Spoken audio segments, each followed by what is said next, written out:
Welcome to Hong Kong Brief. The content of the briefing includes: who needs warmongers when you have U.S. moral champions? Chevron target Hess beats quarterly profit estimates on production boost. Stellantis nears deal to buy 20% of Chinese EV maker Leapmotor, Bloomberg News.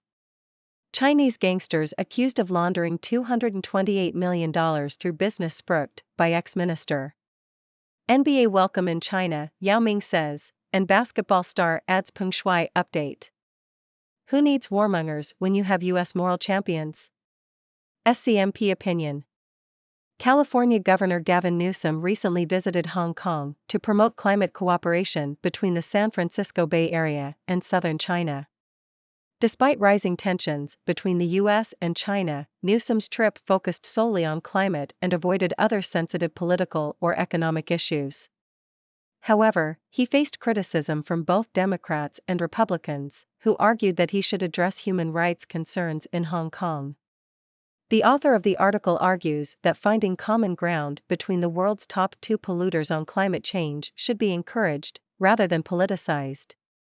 Chevron target Hess beats quarterly profit estimates on production boost. Reuters.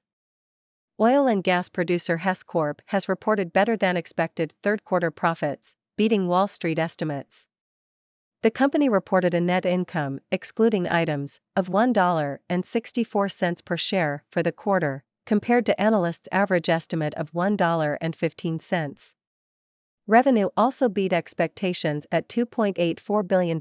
Hess's net production was 395,000 barrels of oil equivalent per day, BOPD, in the quarter, up from 351,000 BOPD a year earlier. The company forecast production to be around 410,000 BOPD in the fourth quarter. Hess recently agreed to be purchased by Chevron for $53 billion. Stellantis nears deal to buy 20% of Chinese EV maker Leapmotor, Bloomberg News. Reuters. Stellantis is reportedly close to acquiring a 20% stake in Chinese electric vehicle (EV) company Zhejiang Leapmotor. The two companies are also discussing the possibility of setting up a joint venture, which would allow Stellantis to manufacture and sell Leapmotor cars outside of China. The partnership would also give Stellantis access to Leapmotor's parts and technologies. The final details of the transaction are currently being worked out, and an announcement could be made in the coming days. Stellantis confirmed it is studying opportunities related to Chinese manufacturers in the EV market. Chinese gangsters accused of laundering $228 million through business spruiked by ex-minister. The Sydney Morning Herald. Australian police have arrested 7 suspected members of a transnational crime syndicate accused of laundering $228 million in dirty funds and cryptocurrency. The group is alleged to have used the Chongjiang remittance empire, secretly controlled by Chinese gangsters, to launder the funds. Members of the syndicate have been accused of instructing organized crime customers on how to disguise the movement of suspicious funds by using false invoices and cover stories. The operation, which lasted 14 months, led to the restraint of over $50 million in luxury assets. The arrests follow a separate operation in February in which police dismantled another alleged Chinese-Australian money laundering organization and seized around $200 million in assets. NBA welcome in China, Yao Ming says, and basketball star adds Peng Shuai update. South China Morning Post. Yao Ming, the president of the Chinese Basketball Association, said that the NBA is still first class in China despite past controversies. Relations between China and the NBA have been strained, with Chinese broadcasters stopping airing Rockets games in 2019 after a general manager expressed support for anti-government protests in Hong Kong. However, Yao said that the NBA is still popular in China and that players and teams are welcome. He also praised NBA Commissioner Adam Silver for his management. Yao made these comments during a visit to New York, where he met with Silver. California Governor Newsom has surprise meeting with China's leader Xi amid warm welcome in Beijing. The Toronto Star. California Governor Gavin Newsom met with Chinese leader Xi Jinping in Beijing on Wednesday as part of his week-long tour of China. Newsom's visit is drawing attention due to the recent tensions between the US and China. The governor's trip is focused on climate cooperation, and he discussed ways to accelerate progress on climate issues with Xi. They also discussed fentanyl and China's role in combating the shipping of precursor chemicals. Newsom's visit is seen as an opportunity to improve US-China relations and promote cooperation between China and California. Morning update: as Israeli strikes on Gaza intensify, UN warns aid will be curtailed. The Globe and Mail. Canada has called for a temporary ceasefire in the Israeli-Palestinian conflict to allow for more humanitarian aid to be delivered to Gaza and for hostages held by Hamas to be freed. The UN has warned that fuel supplies in Gaza will run out within days. Canada's stance marks a significant shift in its position, as the country has previously aligned itself closely with Israel in the ongoing conflict. Leaders around the world are calling for aid to be delivered to Gaza and for the conflict to be prevented from escalating into a broader regional war. As bombs fall in Gaza, history hangs over a family fighting to survive. New York Times. The ongoing conflict between Israel and Palestine has once again brought the issue of displacement to the forefront. In Gaza, where 80% of the population are registered refugees, the trauma of displacement is deeply ingrained in the identity of its people. Many Palestinians in Gaza are descendants of those who were forced out of present-day Israel in 1948, and they still hold on to the hope of one day returning to their original homes. However, the prospect of a Palestinian return seems increasingly unlikely, especially as Israel prepares for a ground invasion of Gaza. Many Gazans fear that this invasion is simply a pretext to permanently force them out of their homes. The history of Gaza is one of control and displacement. Over the past century, Gaza has been controlled by various powers, including the Ottoman Empire, Britain, Egypt, and most significantly, Israel. Since 2007, Gaza has been ruled by Hamas, but Israel maintains control over its borders through a punishing blockade. This blockade, along with the periodic assaults on Gaza by Israeli forces, has made life unbearable for many Palestinians. The economy has shrunk, unemployment has soared, and mental illness has become common. Despite these hardships, many Gazans refuse to leave, clinging to their identity of displacement. The current conflict has only heightened the sense of urgency and desperation felt by Palestinians in Gaza. Many fear that they will never be allowed back into their homes if they are forced to flee. For Mohammed Abu Jayab, a software engineer in Los Angeles, the conflict has been particularly agonizing as he tries to save his grandmother, who is still in Gaza. His grandmother, who fled once before in 1948, refuses to leave her home, saying she would rather die there. The legacy of displacement looms large in the minds of Palestinians in Gaza, and they are determined not to be displaced again. China's big policy moves draw cautious investors back to beat down stock market. Reuters. Investors are cautiously returning to China's stock markets after the government announced stimulus measures. China's benchmark CSI 300 index has seen a moderate rebound this week, while state fund Central Huijin Investment began buying exchange-traded funds, ETFs, and an additional $137 billion of sovereign bonds were issued. However, the rebound has been modest, with trading still thin, as investors remain wary of further market declines and uncertainty surrounding the Chinese economy. The government's measures are aimed at restoring confidence in the market and halting capital outflows, as well as supporting the country's economy. NBA first class in China, despite past turbulence, says Yao. Reuters. Retired NBA player Yao Ming has said that the league is still first class in China, despite past tensions. Yao, who is now the president of the Chinese Basketball Association, was a popular figure in China during his time in the NBA and helped to boost the league's popularity in his home country. Relations between China and the NBA have been strained in recent years, with Chinese broadcasters stopping the airing of games after a message of support for anti-government protests in Hong Kong was made by a Rockets executive. Yao, however, said that the NBA and its players are still well received in China. Morning bid, megacaps scatter in the cloud. Reuters. The earnings season has seen a divergence in performance between big tech companies in the artificial intelligence (AI) and cloud computing sectors. Google parent Alphabet reported that its cloud business struggled in Q3, while rival Microsoft said that its cloud business took off during the same period. This suggests that Microsoft's investment in AI has given it an edge over Alphabet. Alphabet's shares fell 7% in after-hours trading, while Microsoft's surged 5%.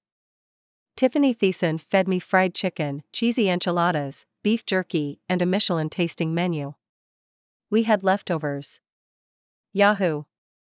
Tiffany Thiessen, star of Saved by the Bell and Beverly Hills 90210, is the author of Here We Go Again, Recipes and Inspiration to Level Up Your Leftovers, and has built a lifestyle brand around her Dinner at Tiffany's cooking show. She recently visited Long Beach, California, and ate at Johnny Reb's True South, a restaurant she used to frequent as a teenager. Thiessen said, "It is really about the nostalgia for me," adding that it was the one place my parents were okay that we went to. Thiessen continued her food crawl around the city with stops at Sophie's, Cambodia Town Food, a Cambodian restaurant, and Poncho's Mexican restaurant, a favorite childhood spot. Finland says broken anchor of Chinese vessel caused gas pipeline damage. Al Jazeera. Finnish investigators have said they have evidence that the anchor of a Chinese container ship was responsible for damaging a Baltic Sea gas pipeline earlier this month. The rupture to the subsea Baltic Connector pipeline, as well as 2 telecoms cables, was caused by external mechanical force, according to police. The Chinese Foreign Ministry stated that China is willing to provide all necessary information on the case, in accordance with international law. The investigation will determine whether the damage was intentional, unintentional, or caused by bad seafaring. Nomura cuts about 10 investment banking jobs in Hong Kong, sources. Reuters. Nomura Holdings has reportedly laid off around 10 investment bankers based in Hong Kong, including those focused on China-related deals.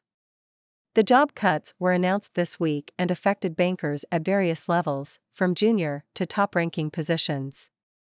The move comes as Nomura's China-linked fortunes have been slipping, with its merger and acquisition fee revenue falling by 40.4% in the first 3 quarters of 2023.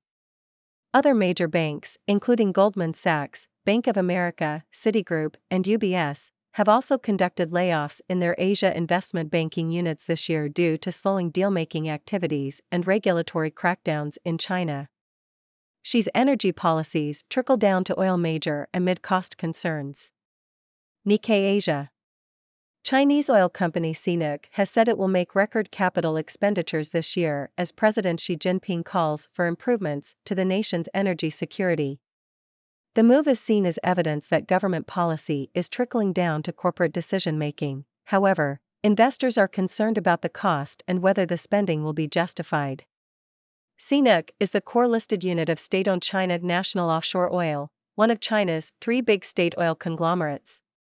Ladies and gentlemen, I am Dr. Six, your resident observer from the 6 Degrees world, here to bring you the latest news from around the globe. Let's dive right in. First up, we have California Governor Gavin Newsom's visit to Hong Kong, where he focused on climate cooperation and avoided sensitive political issues. While some critics argue that he should have addressed human rights concerns, I believe finding common ground on climate change is a step in the right direction. Who needs warmongers when you have U.S. moral champions? Next, we have oil and gas producer Hess Corp beating profit estimates, thanks to a boost in production. It seems like Chevron's decision to purchase Hess is paying off. Looks like they struck oil with that acquisition. In China, Stellantis is reportedly close to acquiring a stake in Chinese electric vehicle company Leapmotor. This could be a leap forward for both companies, allowing Stellantis to expand its EV market and giving Leapmotor access to Stellantis resources. It's an electrifying partnership. Moving to Australia, we have the arrest of 7 suspected members of a transnational crime syndicate accused of laundering millions of dollars. It just goes to show that crime doesn't pay, unless you count luxury assets as payment. In the world of basketball, Yao Ming, the president of the Chinese Basketball Association, says the NBA is still first class in China despite past controversies. Looks like there's still a slam dunk of popularity for the NBA in the Middle Kingdom. Meanwhile, California Governor Gavin Newsom had a surprise meeting with Chinese leader Xi Jinping during his visit to Beijing. This unexpected meeting could be a chance to improve U.S.-China relations and promote cooperation between China and California. Talk about a diplomatic three-pointer. In Canada, the government is calling for a temporary ceasefire in the Israeli-Palestinian conflict to deliver humanitarian aid and free hostages. It's time to put down the weapons and pick up some peace. Speaking of the Israeli-Palestinian conflict, it has once again highlighted the issue of displacement, particularly in Gaza. The history of Gaza is one of control and displacement, but the people there refuse to be displaced again. They are holding on to their identity and their hope for a better future. In financial news, investors are cautiously returning to China's stock markets after the government announced stimulus measures. It seems like China's big policy moves are drawing investors back to the beat-down stock market. Who said investing couldn't be a roller coaster ride? Back to basketball, retired NBA player Yao Ming says that the NBA is still first class in China, despite past tensions. Looks like the NBA is still scoring points with Chinese fans. It's a slam dunk for the league. In the tech world, we have a divergence in performance between big tech companies in the AI and cloud computing sectors. While Alphabet's cloud business struggled, Microsoft's took off. Looks like Microsoft's investment in AI is paying off, while Alphabet is left searching for answers. It's a battle of the tech titans. On a lighter note, Tiffany Thiessen, star of Saved by the Bell, recently went on a food crawl in Long Beach, California. From fried chicken to Michelin-tasting menus, she enjoyed a feast fit for a TV star. I guess she really knows how to make dinner at Tiffany's.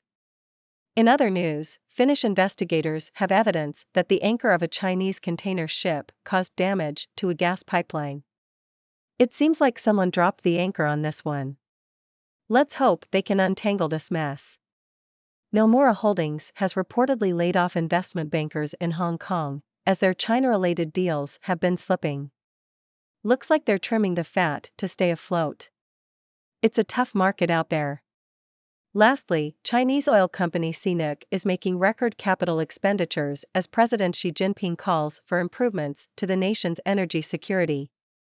It seems like Xi's policies are trickling down to corporate decision-making, but investors are concerned about the cost. Will this spending be a drop in the bucket or a wise investment? And there you have it, folks. That's the latest news from around the world. Remember, it's a big, interconnected world out there, so let's keep the conversation going. What are your thoughts on these news stories? I'm all ears. Thank you for tuning in. The content above showcases the latest briefing reports and analytical synopses, thoughtfully curated by the 6Do team. These insights stem from a wide array of reputable media outlets, think tanks, government sources, and specialized experts worldwide. We encourage you to explore these sources for a comprehensive perspective. Keep in mind that while the content may not always align with the official standpoint of 6Do Brief, it's not meant to be taken as absolute directives for decision-making. Comprising seasoned media professionals, learned scholars, and accomplished scientists, the 6Do team embodies a trailblazing, fully independent media entity. To customize 6Do Brief to meet your professional needs, you have the option to subscribe to a diverse array of briefings on our website, 6dobrief.com. Regardless of your location, you can conveniently receive 6Do Brief via email.